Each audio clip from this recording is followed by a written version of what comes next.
함이 없느니라 함과 같으니라. 아멘. 오늘은 하나님 없으면 답도 없습니다 라는 제목으로 말씀을 나누고자 합니다. 여러분, 색약이나 생명에 대해서 들어보셨나요? 생명 또는 색약인 사람들이 보는 세상은 보통 우리가 보는 것과는 좀 그 그림이 다릅니다. 색약은 특정 색깔을 보는 시각세포가 부족한 건데 주로 초록색을 잘 못 보는 녹색약이고요. 빨간색을 잘 못 보는 적색약이 있다고 합니다. 그럼 생명은 어떨까요? 생명은 세계가 흑백으로 된 세계입니다. 색이 존재하지 않는 이 세상을 한번 생각해 보십시오. 얼마나 삭막할까요? 그런데 이런 생명인 사람들을 위해서 개발된 생명 안경, 보정 안경이라는 것이 있는 걸 아십니까? 우리 함께 한번 영상을 시청해 보도록 하겠습니다.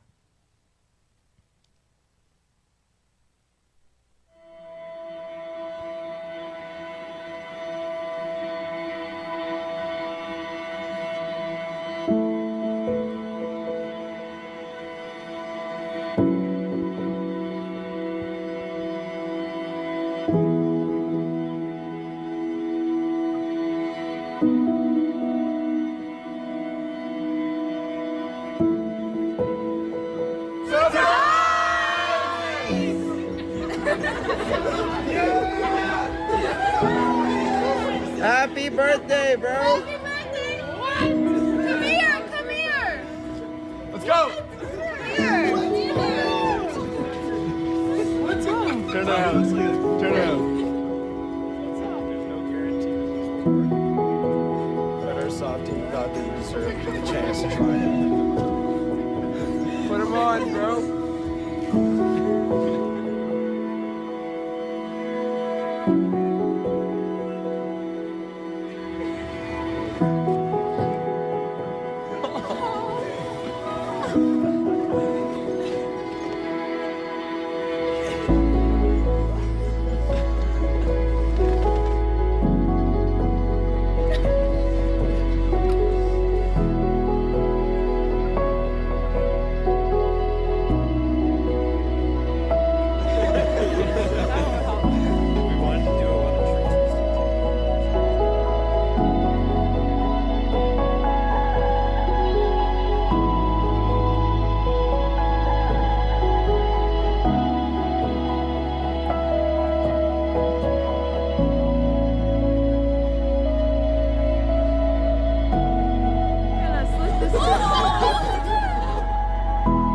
Leave them on.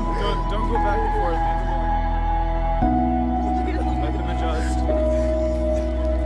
All the balloons! Leave them on. Leave them on. You have to let your eyes adjust.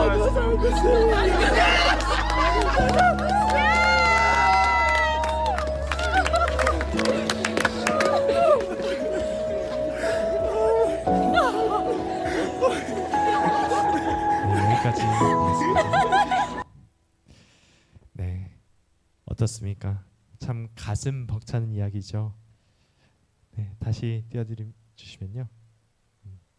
네, 세상을 원래 모습 그대로 보는 그 순간 이 프란시스라는 이 청년의 모습은, 이 표정은 정말 경이롭기까지 하죠. 프란시스는 친구들이 들고 있는 풍선들을 보고 있었습니다. 하지만 생명 교정 안경을 쓰기 전까지 그 풍선들의 색깔이 같은 줄 알고 있었죠. 하지만 색을 보게 되었을 때 놀라워하면서 이렇게 말합니다. 저것 봐, 같은 색이 아니잖아. 이 생명이 색깔을 보는 것만으로도 이토록 엄청난 감격 가운데 말을 잇지 못하는데, 만약 선천적으로 앞을 못 보는 사람이 앞을 보게 되었다면 어땠을까 한번 생각해 보십시오.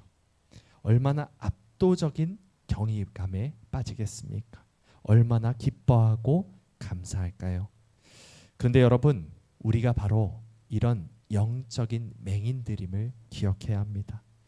육신의 눈은 정상이지만 우리는 영적으로 맹인된 자들이었다는 것이죠. 영적으로 눈이 어두워져서 무엇이 가장 귀하고 무엇이 가장 값진 것인지를 전혀 알지 못하는 것이 우리들의 본 모습입니다. 우리는 사실 날마다 하나님의 찬란한 영광을 보면서 경이감에 휩싸여도 모자랄 사람들입니다.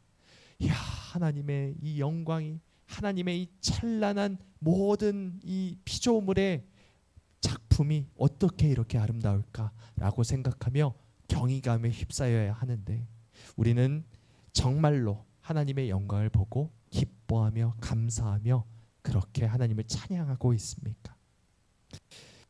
태양보다 더 밝은 빛으로 하나님의 영광이 이 세상을 비추고 계시는지를 날마다 생각하며 그렇게 하나님께 기뻐하며 찬양을 올려드리고 계십니까?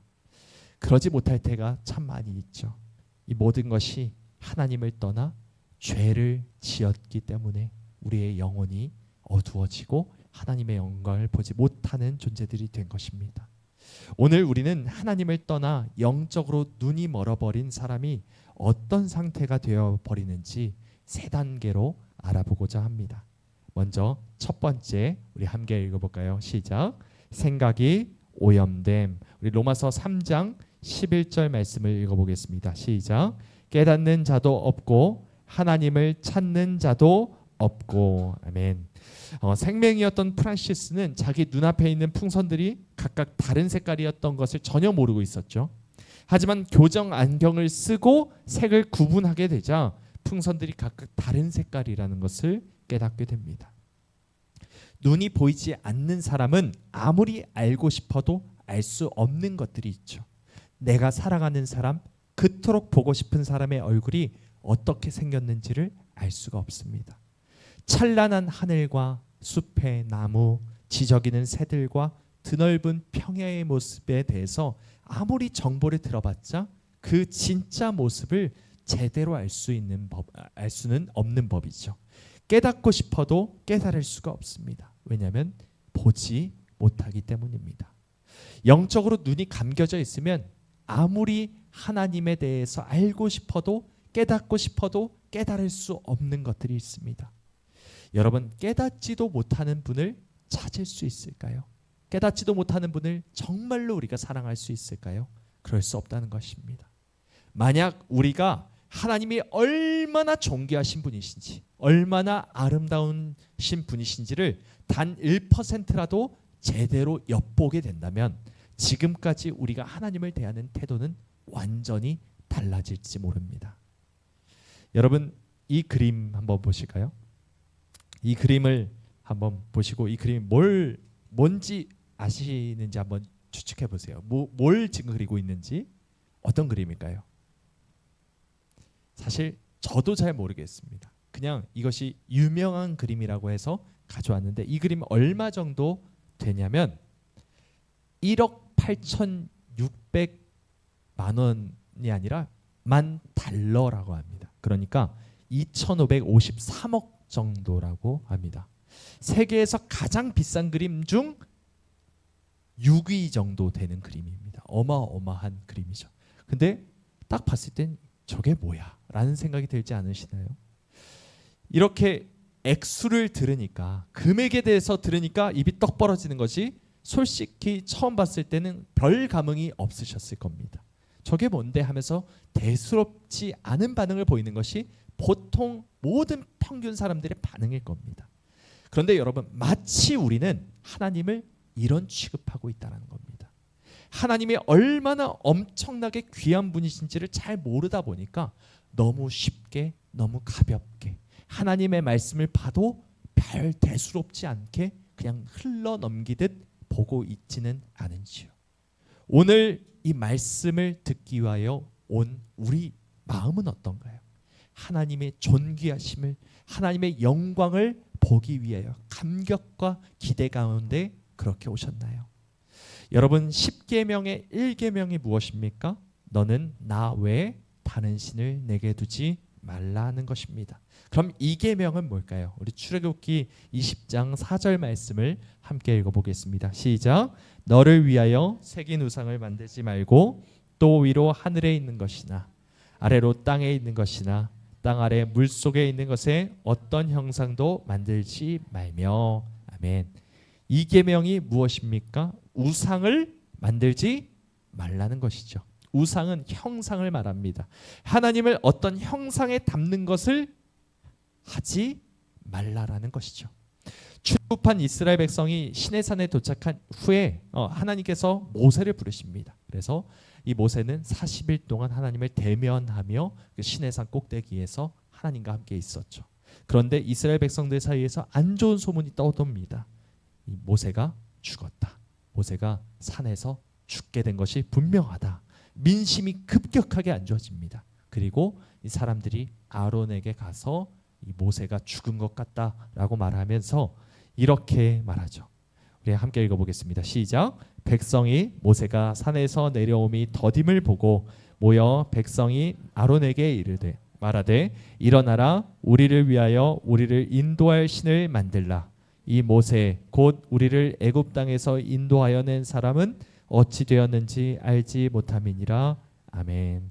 분명 하나님은 10계명 2계명에서 너를 위하여 새긴 우상을 만들지 말라라고 바로 전에 말씀하신 거예요. 그런데 이 사람들은 우리를 위하여 인도할 신을 만들어라 말하고 있는 것이죠.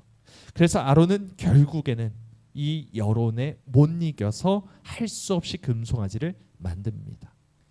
이것이 바로 우리를 애굽에서 구원하신 하나님의 모습이다라고 말을 하죠. 모든 백성이 아론의 말을 듣고는 함께 뛰놀고 축제를 벌입니다. 사실 그 당시의 송아지는 그 사람들이 생각하는 것들 중에 가장 좋은 것 중에 하나였습니다. 가장 귀한 것, 가장 좋은 것이 풍요와 번영의 상징인 것이 바로 송아지였던 것이죠. 하지만 이것은 하나님이 보시기에는 분명한 그리고 아주 추악한 죄악이었던 것입니다. 왜 이것이 죄악일까요? 왜 하나님을 어떤 특정한 형상으로 만드는 것이 죄가 될까요? 그 형상이 무엇이 되었든 하나님의 위대하심과 하나님의 경이로우심과 하나님의 귀하심과 아름다움을 다 담을 수 있는 형상은 이 땅에 존재하지 않기 때문입니다. 우상을 만들지 말라고 하신 이유는 무한하신 하나님의 가치를 유한한 우리 눈에 보이는 어떤 형상에 가둬둘 수 없다라는 것을 분명히 하신 것입니다. 그런데 우리는 마치 하나님을 이렇게 대할 때가 많이 있다는 것이죠. 로마서 1장 말씀처럼 썩어지지 아니하는 하나님의 영광을 썩어질 사람과 새와 짐승과 기어다니는 동물 모양의 우상으로 바꾸었느니라. 이것이 우리의 모습이라는 것입니다. 하나님의 찬란한 영광보다 썩어 없어질 이 세상 것들을 더 사랑하는 것만으로도 우리는 하나님을 너무나도 무시하고 있는 것이죠. 그 진가를 알아보지 못하고 헛된 것을 항상 찾고 있는 우리들의 모습. 하나님이 지식보다 못하고 하나님이 아파트보다 못하고 하나님이 영화나 드라마보다 못한 경우가 얼마나 많이 있습니까? 하나님은 우리에 의해서 너무 하찮게 여겨지고 있습니다. 무시를 당하고 계시는 것이죠. 우리 모두 정신을 차려야 합니다. 영적인 눈이 어두워지면 무엇이 귀한지 무엇이 가치 있는 것인지 전혀 분간하지 못한 채 썩어 없어질 것만 부둥켜 안고 그것이 전부인 것처럼 살게 된다는 사실을 우리가 분명히 알므로 날마다 하나님이 가장 존귀하신 분이라는 것을 날마다 선포하는 우리 모두가 되시길 주님의 이름으로 축복합니다.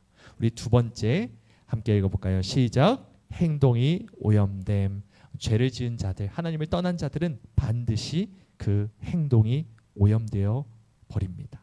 여러분, 생각이 오염돼 버리면 반드시 그 행동까지도 오염되는 법이죠. 그 사람의 행동은 그 사람이 평소에 어떤 생각을 하면서 사는지를 분명하게 드러내주는 것입니다. 평소에 남 이야기를 자주 하는 사람이 있다면 하루에 그 사람이 제일 많이 하고 있는 생각은 남을 생각하는데 그 남에 대한 험담, 잘못된 생각들, 부정적인 것들을 날마다 생각할 가능성이 높다라는 것입니다. 여러분, 먹는 것이 나오는 법이죠. 내가 평소에 무엇을 생각하느냐가 내 행동을 좌우합니다. 그런데 문제는 영적인 눈이 감기면 그 생각 자체가 썩어져 버리기 때문에 하나님을 생각할 수가 없다는 것입니다. 하나님을 생각할 수가 없으니까 자연스럽게 나의 행동은 하나님과 전혀 상관없는 행동들만 계속 튀어나오는 것입니다. 여러분, 하나님의 어떤 분이십니까? 하나님은 선한 분이십니다. 하나님은 선이십니다. 하나님은 선하신 분 정도가 아니라 선 그 자체이십니다. 선 그 자체이신 하나님으로부터 우리가 멀어진다고 생각해 보십시오. 그러면 우리는, 이 세상은, 우리 안에는 무엇이 남을까요? 악만 남을 수밖에 없다는 것입니다. 하나님을 떠나버리면, 선이신 하나님을 떠나버리면 악만 남는다는 것입니다. 예를 들어 보겠습니다. 태양계에서 가장 멀리 떨어진 행성은 해왕성입니다. 예전에는 그 명왕성이라고 했는데 그것이 이제 태양계에서 좀 잘못된 것이라고 이제 명명이 돼서 이제 해왕성이 가장 멀리 떨어진 그 행성으로 판명이 됐죠. 그런데 해왕성의 평균 온도가 몇 도냐 하면 영하 217도입니다. 영하 217도. 어마어마하게 낮죠. 왜 온도가 낮을까요? 태양이 너무 멀리 있기 때문입니다. 너무 멀리 있어서. 태양으로부터 멀어지면 멀어질수록 점점 온도가 떨어지게 되어 결국 모든 세상이 완전히 얼어붙게 되는 것처럼 선 그 자체이신 하나님으로부터 멀리 떨어진 사람은 어떻게 돼요? 악 말고는 남는 것이 하나도 없게 된다는 것입니다. 그러니까 악이란 것은 선 그 자체이신 하나님이 없는 상태가 악이라는 것입니다. 그래서 그 사람을 악인이라고 성경은 말하는 것이죠. 그런데 모든 사람이 이처럼 하나님이 없는 상태에 빠져버리게 됐습니다. 영적인 눈이 완전히 감겨버렸습니다. 그렇게 하나님으로부터 완전히 단절되었으니 모든 행동이 악할 수밖에 없는 것이 사실 당연한 것이죠. 오늘 본문 12절부터 15절 말씀은 이렇게 말씀합니다. 다 치우쳐 함께 무익하게 되고 선을 행하는 자는 없나니 하나도 없도다.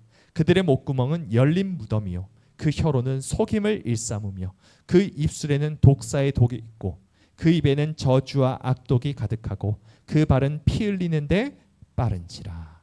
아멘. 여러분 13절과 14절을 한번 보십시오. 보면은 혀와 입술과 입에 대한 언급이 나옵니다. 하나님으로부터 떨어져 나간 사람의 첫 번째 행동 반응이 무엇입니까? 언어가 망가져 버린다는 것입니다. 나의 생각이 오염돼 버리면 무엇이 가장 먼저 오염돼요? 말이 오염된다는 것입니다.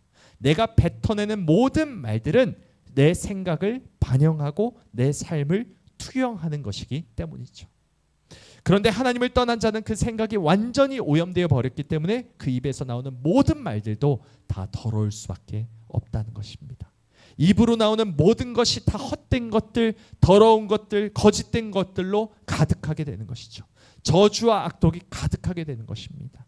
하나님의 말씀이 내 생각과 내 삶을 완전히 사로잡고 있지 않는다면 우리의 입술과 혀는 계속해서 더러운 것만 쏟아낼 수밖에 없다는 것을 우리가 명심해야 합니다.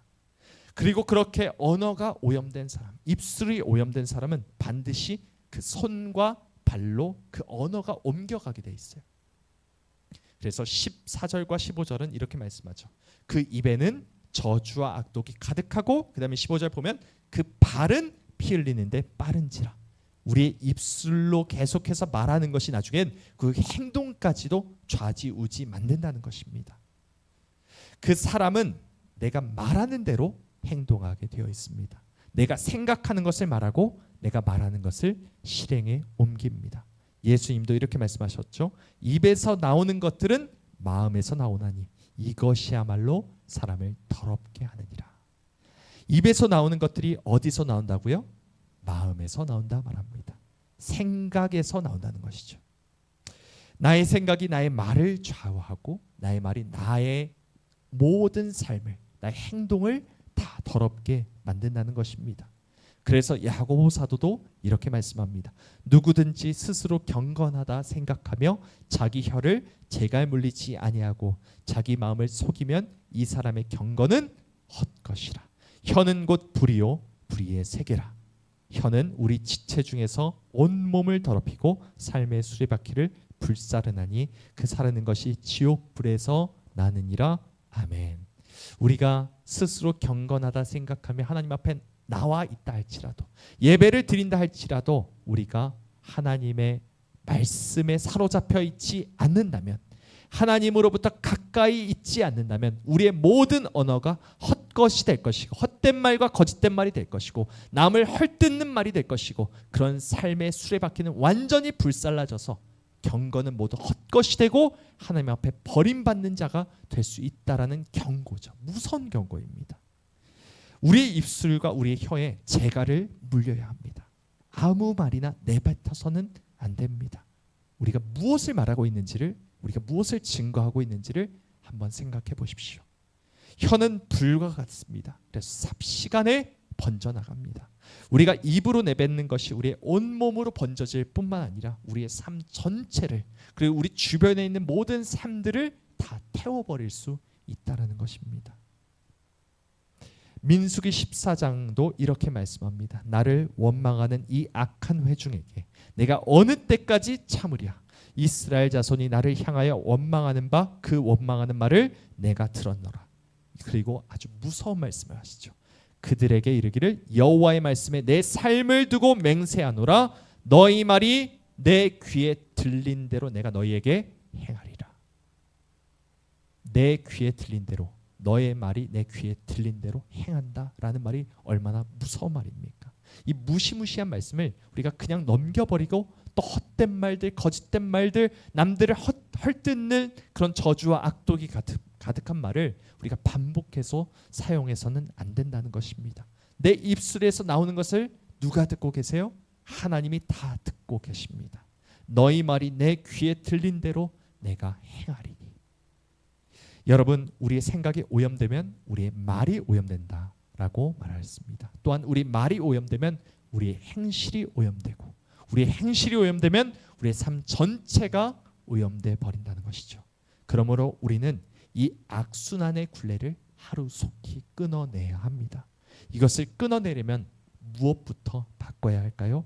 우리의 생각부터 바꿔야 합니다. 우리의 마음부터 바꿔야 한다는 것입니다. 우리 함께 이 말씀을 읽어보겠습니다. 시작. 우리의 싸우는 무기는 육신에 속한 것이 아니요 오직 어떤 견고한 진도 무너뜨리는 하나님의 능력이라.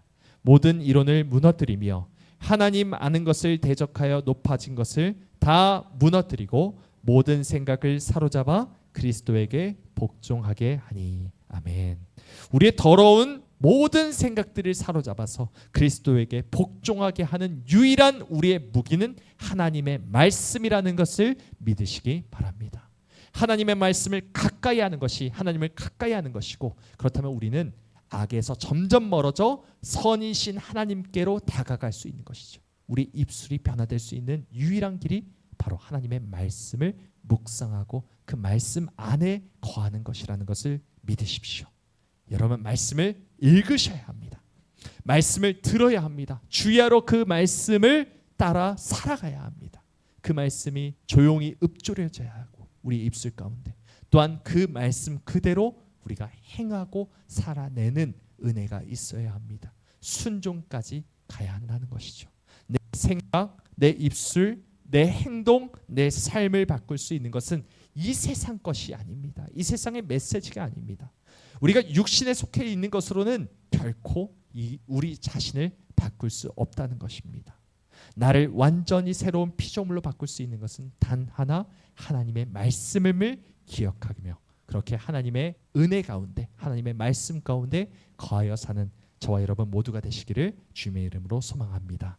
우리 마지막으로 세 번째 함께 읽어볼까요? 시작. 생각과 행동이 오염된 결과. 영적인 눈이 멀어 하나님의 영광을 보지 못하는 사람은 그 생각이 오염되고 또한 그 행동이 오염된다라고 지금까지 말씀드렸습니다. 그리고 그렇게 삶이 죄로 더러워진 사람의 인생은 반드시 이런 결과를 맞게 됩니다. 우리 함께 16절부터 18절까지 말씀을 읽어보겠습니다. 시작. 그 길에 있어 평강의 길을 알지 못하였고 그들의 눈앞에 하나님을 두려워함이 없느니라 함과 같으니라. 아멘. 여러분 16절을 한번 보십시오. 무엇이 그 길에 있다고요? 파멸과 고생이 그 길에 있습니다. 행동이 더러워진 사람, 하나님으로부터 멀리 떠나져서 이 생각이 더러워지고 또한 입술이 더러워지고 그 행동과 그 삶이 더러워진 사람은 반드시 그 사람의 길에, 그 사람의 삶에 파멸과 고생이 가득해진다라고 말씀하고 있습니다. 아무리 돈을 많이 벌고 세상 사람들이 다 부러워하는 학벌을 가졌다 할지라도, 아무리 세상에서 성공했다 하는 지위에 오른다 할지라도, 그 영혼의 눈이 멀어버린 사람의 최후가 무엇입니까? 파멸과 고생이라는 것입니다. 또한 이들은 이 17절 말씀처럼 무슨 길을 알지 못합니까? 평강의 길을 알지 못합니다. 샬롬이 무엇인지 알지 못해요. 하나님이 주시는 평안이 무엇인지를 알지 못하고 날마다 불안에 떨며 두려워하며 살아갈 수밖에 없다는 것입니다. 하나님을 모르는 자들, 하나님을 두려워하지 않는 자들, 하나님이 없다라고 생각하는 자들은 하나님의 영광의 광채를 보지 못하는, 영적으로 안 못 보는 자들의 삶에는 참된 평안이 없다라는 것입니다. 여러분, 악착같이 살아가는 수많은 세상 사람들을 보십시오. 하지만 마음 한켠이 계속해서 뭔가 불안해서 무언가에 빠져 있고 무언가에 매여 있고 어떻게든 그것을 세상 것으로 채우려 하는 그런 사람들의 아등바등하는 모습들을 보십시오. 많은 사람들이 죽어라 일하지 않습니까? 그래서 겉으로 보기에는 잘 사는 것처럼 보일 때도 있습니다. 하지만 정작 마음의 안식을 누리지 못하여 수많은 사람들의 마음 가운데 병이 들어있고 잠을 못 자고 여러 가지로 사람들과의 대인관계에 있어서도 여러 가지 문제를 겪고 있고 그렇게 불안 가운데 살아가고 있다는 것이죠. 이것이 하나님 없이 사는 자들, 곧 평강의 길을 알지 못하는 자들의 삶이라는 것입니다. 우리는 우리의 삶을 잘 돌아보길 원합니다. 내가 살면서 무엇을 지금까지 놓치고 있었나? 내가 무엇을 간과하고 살았나? 라는 것을 매일매일 돌아봐야 하는 시간이 필요합니다. 육신의 것에는 지대한 관심을 기울이면서 영적인 것에 무관심하며 살아가지는 않습니까? 여러분, 이 세상은 점점 마지막 때를 향해 가고 있습니다. 하나님이 없는 자의 삶에는 답이 없습니다. 하나님의 영광을 보지 못하는 영적인 맹인에게는 소망이란 건 한 줌조차 없다는 것이죠. 그 생각과 그 언어와 그 행동과 그 삶이 완전히 오염되어서 하나님을 대적하고 거짓된 말을 하고 계속해서 남을 해하는 말만 할 수밖에 없는 삶이라는 것입니다. 이런 자들의 삶에는 무엇이 기다리고 있습니까? 파멸과 고생이 기다리고 있을 뿐입니다. 우리는 어떻습니까? 우리의 미래에는 답이 있습니까? 우리의 최후에는 소망이 존재합니까? 정말로 우리는 그런 삶을 살아가고 있는지 우리 자신의 행동과 삶을 보면서 우리가 확신을 가져야 할 것입니다. 이제 우리 영적인 눈이 떠지길 원합니다. 하나님의 영광의 광채가 내 눈앞에 분명하게 보여지길 위하여 기도하는 우리 모두가 되길 소망합니다. 세상을 바라보던 눈이 이제는 감겨지고 하나님의 영광의 광채가 온전히 드러나게 해달라고 날마다 우리가 간절히 기도해야 합니다. 육신의 것을 탐하던 나의 생각을 모두 사로잡아 주 예수 그리스도께 복종하게 만드는 것은 오직 무엇뿐입니까? 하나님의 말씀뿐임을 기억하시기 바랍니다. 히브리서 2장 1절 말씀 우리 읽어볼까요? 시작. 그러므로 우리는 들은 것에 더욱 유념함으로 우리가 흘러 떠내려가지 않도록 함이 마땅하니라. 아멘. 여러분, 우리는 많이 듣습니다. 하지만 이것을 유념하지 않을 때가 참 많다는 것이죠. 날마다 생각해야 합니다. 우리가 많이 들은 만큼 이것을 계속해서 유념함으로 흘러 떠내려가지 않게끔 하나님의 말씀을 꾹 잡고 있어야 한다는 것입니다. 시대의 흐름에 세상의 가치관에 흘러 떠내려가지 않도록 날마다 하나님의 말씀을 굳게 잡아야 합니다.